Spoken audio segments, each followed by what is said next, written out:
वैराग्य क्या है? वैराग का सच्चा अर्थ क्या है? क्या कोई केवल पहनावे से ही सन्यासी हो सकता है? क्या कोई राजमहल के सुख भोगते हुए भी सन्यासी नहीं हो सकता? सन्यासी होकर भी कल की चिंता करना क्या सही है? जानिए असली सन्यासी कौन है।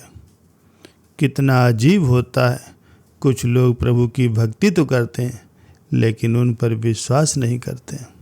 प्यारे सज्जनों, आज के सत्संग में हम इन्हीं प्रश्नों पर चर्चा करेंगे। एक समय एक राज्य में एक राजा की 2 पुत्रियां थीं। यूं तो वो दोनों ही बड़ी सुंदर, सुशील और गुणवान थीं, परंतु राजा की छोटी बेटी के मन में किसी भी वस्तु की अभिलाषा नहीं थी। वो तो बस प्रभु का ध्यान करते हुए ही वर्तमान का सोचा करती थी। उसका प्रभु पर अटल विश्वास था। जब राजा की दोनों बेटियां शादी के योग्य हुई तो राजा ने उनके लिए योग्य वर की खोज आरंभ कर दी। लेकिन छोटी बेटी के मन में वैराग की झलक देखकर राजा सोच में पड़ गया। राजा वर की तलाश तो कर रहे थे, लेकिन छोटी बेटी की शादी के लिए उसे कोई योग्य वर नहीं मिल पा रहा था। राजा ने अपनी बड़ी बेटी की शादी एक राजा से कर दी, लेकिन छोटी बेटी के आचरण और उसकी भावनाओं को देखकर राजा बहुत ही परेशान हुआ और उसका विवाह एक निर्धन सन्यासी के साथ कर दिया, क्योंकि राजा का ये विचार था, एक सन्यासी संत ही मेरी बेटी की भावनाओं को अच्छी तरह से समझेगा और उसका आदर करेगा। शादी के बाद राजकुमारी भी खुशी खुशी उस संत की कुटिया में आ गई। ऐसे ही दिन बीतने लगे। एक दिन राजकुमारी अपनी कुटिया की सफाई कर रही थी। उसी समय उसे एक मटके में 2 सूखी रोटी कपड़े से लपेटी हुई दिखी। राजकुमारी ने उन्हें देखकर अपने पति से पूछा, ये रोटियां यहाँ क्यों रखी हैं? तो उस सन्यासी ने कहा, अगर किसी दिन हमें भिक्षा न मिले तो हम दोनों इन रोटियों को खा करके गुजारा कर लेंगे, इसीलिए मैंने इन रोटियों को यहाँ पर रख दिया है।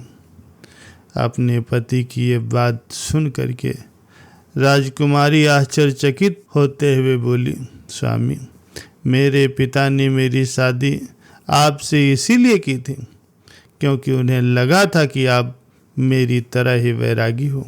कितना अजीब है कि आप प्रभु की भक्ति तो करते हो लेकिन आपको प्रभु पर विश्वास नहीं, क्योंकि अगर आपको प्रभु पर विश्वास होता तो आप कल की चिंता नहीं करते।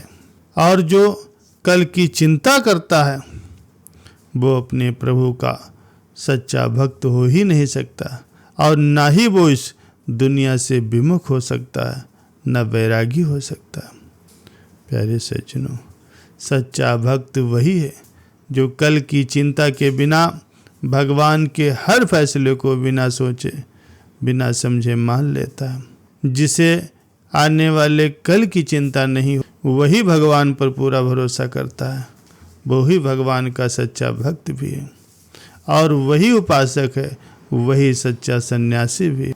आने वाले दिनों की चिंता तो जानवर भी नहीं करते, तो फिर हम तो इंसान हैं। अगर भगवान चाहेगा तो हमें हर दिन उनका प्रसाद जरूर मिलेगा, और अगर नहीं भी मिला तो एक दिन भूखा ही रह लेंगे। अपनी पत्नी की बातों को सुन करके वो संत हैरान रह गया। उसने सोचा कि मैं तो सिर्फ नाम का ही संत हूँ, जो सन्यास लेकर भी संसार के मोह माया में उलझा हुआ हूँ। आज का खा करके कल के लिए चिंतित हूँ, और एक ये है जो राजमहल में रह करके भी मुझ निर्धन के साथ मेरी इस कुटिया में चली आए। सच में असली संत तो ये मेरी पत्नी ही है। उसने राजकुमारी से कहा, सच में आज तुमने मुझे जो ज्ञान दिया है उससे मेरी आंखें खोल दी। उसने मेरी आंखें खोल दी। तुम राजमहल को छोड़ करके मेरी इस कुटिया में चली आई, और मैं फिर भी कल की चिंता कर रहा हूँ। केवल पहनावे से ही कोई सन्यासी नहीं होता।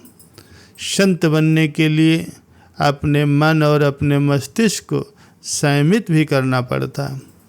आज मुझे वैराग का सच्चा अर्थ, सच्चा महत्व समझ में आ गया। प्यारे सज्जनों, सच्चा वैराग्य मन से होता है। इस संसार को मन से त्यागना पड़ता है, न कि शरीर से।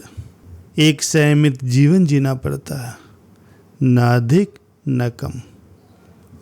भगवान बुद्ध ने अपने शरीर को बहुत कष्ट दिया, बहुत तप किया, अन्न त्याग दिया, फिर भी वे जब लक्ष्य को प्राप्त नहीं कर पाए तो उन्होंने यही कहा, सितार की धुन बजने पर नृत्य सुंदर होता है, सितार की धुन न धीमी रखे न ऊंची रखे।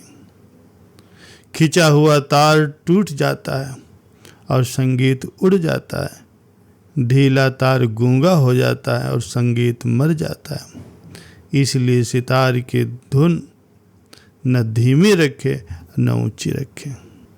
प्यारे सज्जनों, अपने मन को धीरे धीरे अपनी पुरानी आदतों और अपनी लालसाओं से मुक्त करना है, और जितना अधिक आपका विवेक जागृत होगा उतना ही सच्चा वैराग्य होगा।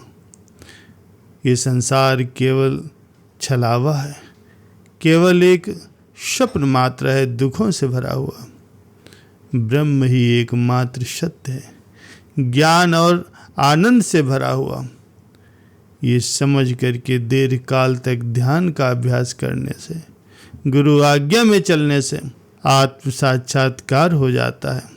अंतःकरण के बगीचे में वैराग का फूल धीरे धीरे खिल जाता है। इसलिए वैराग्यवान आत्मा के सामने संसार के सभी पदार्थ तुच्छ प्रतीत होते हैं।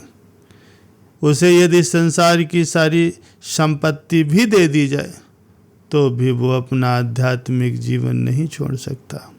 उसे इस संसार की मोह माया आकर्षित नहीं कर सकती। उसे अपने प्रभु पर दृढ़ विश्वास होता है, उसे कल की चिंता नहीं होती।